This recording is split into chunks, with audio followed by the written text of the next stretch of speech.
Sabe aquela sensação de que tem alguém cuidando da gente, mesmo quando a gente acha que está completamente só? Pois é, segundo os ensinamentos espíritas, essa sensação não é à toa, não. A verdade é que ninguém caminha sozinho nessa jornada da vida. Existe toda uma equipe espiritual nos bastidores, dando aquele apoio. Vamos juntos descobrir quem são eles?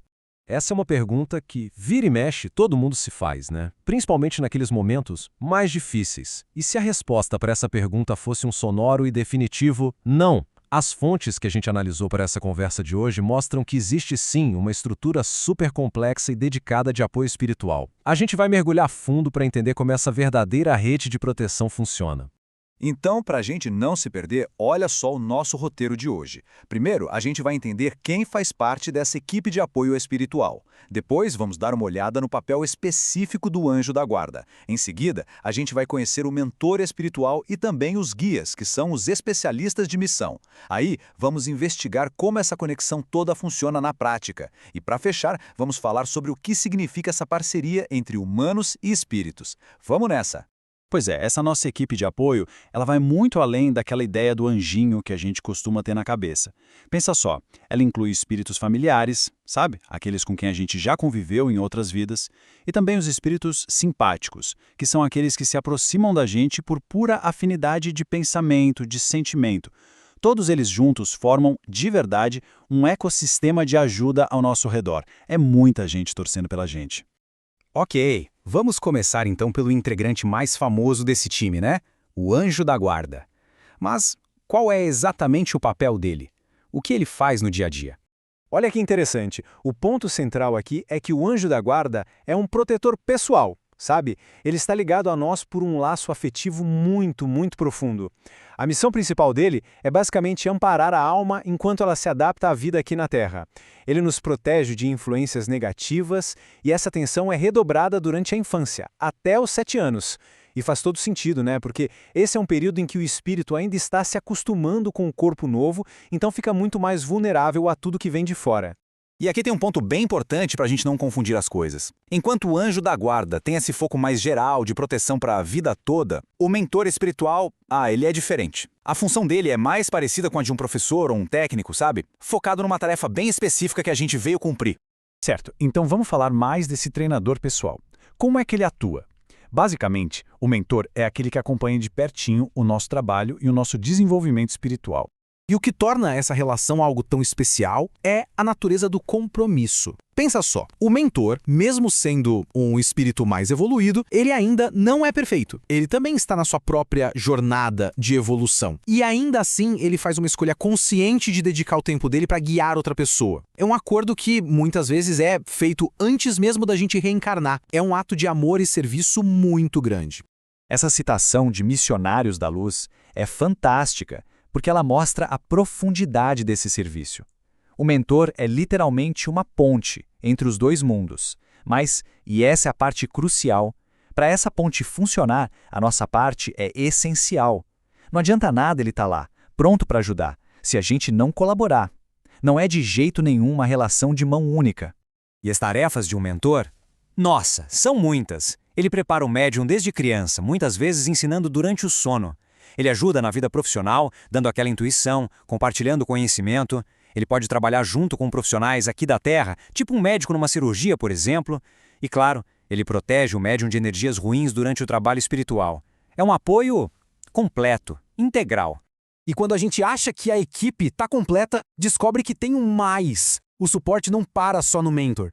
Existe um outro nível de ajuda, os guias. E esses operam numa escala, bem maior. Para a gente entender bem, vamos usar uma analogia de novo. Se o mentor é o nosso técnico particular, o guia espiritual seria o diretor de um grande projeto. O foco dele não são os detalhes do nosso dia a dia, mas sim a execução de uma missão maior, uma missão coletiva, que envolve um monte de gente. Essa tabela aqui deixa a diferença bem clara, né? O mentor foca na tarefa individual, nos detalhes da vida pessoal e do trabalho. Já o guia, ele está de olho na missão coletiva, nos grandes eventos. O mentor é o nosso professor, o guia é o diretor. Entender essa diferença é super importante para a gente saber para quem ligar quando precisa de ajuda. E isso nos leva a uma questão bem prática. Para quem a gente pede ajuda? Bom, para aquelas questões do dia a dia, problemas domésticos, um espírito familiar assistente pode ajudar. Agora, para uma decisão daquelas que mudam o rumo da vida, que está ligada à nossa missão, aí o chamado é para o guia da encarnação. É ele quem tem a visão do mapa completo. Beleza, então a gente já conhece a equipe. A pergunta agora é: como a gente se conecta com eles? E a resposta, o segredo, não está só do lado de lá, não. Está em muito do nosso lado também. A chave de tudo é a vibração energética. Parece complicado, mas é simples. Pensa assim, tudo que a gente pensa, sente e faz cria um campo de energia ao nosso redor.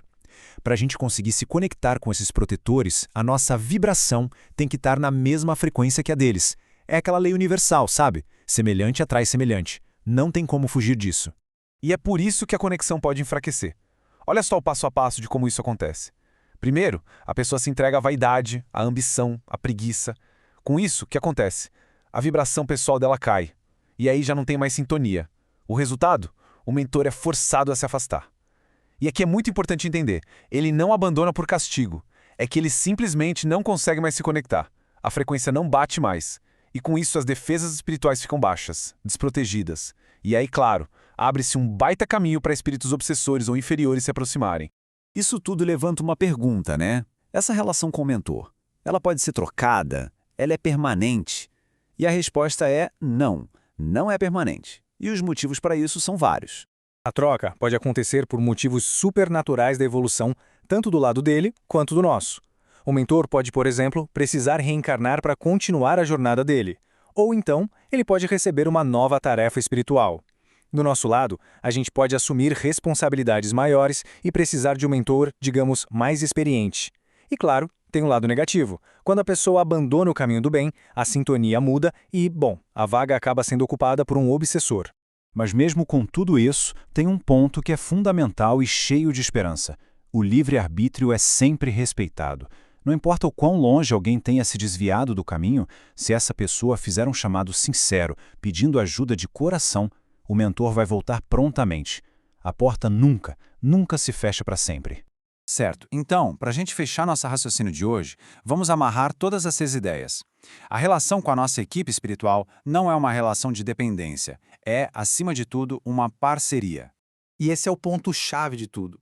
O apoio espiritual é uma parceria, não uma missão de resgate. Eles nos guiam, nos inspiram, nos protegem, mas eles não podem fazer o trabalho pela gente. A nossa evolução, o nosso esforço moral, o cumprimento da nossa missão, tudo isso é responsabilidade nossa, e só nossa. Eles são parceiros, não salvadores. E como é que a gente fortalece essa parceria? Bom, é preciso pensar neles com frequência. Incluir essa equipe nas nossas orações diárias. Dedicar uns momentos para uma conversa mental sincera, uma meditação. E talvez o mais difícil, aprender a silenciar o barulho de fora para ouvir as inspirações que eles mandam. E claro, depois de ouvir, ter a prudência e a coragem de seguir os conselhos. E para fechar, fica aqui essa reflexão. Sabendo que existe toda uma parceria, a pergunta final se volta para a gente.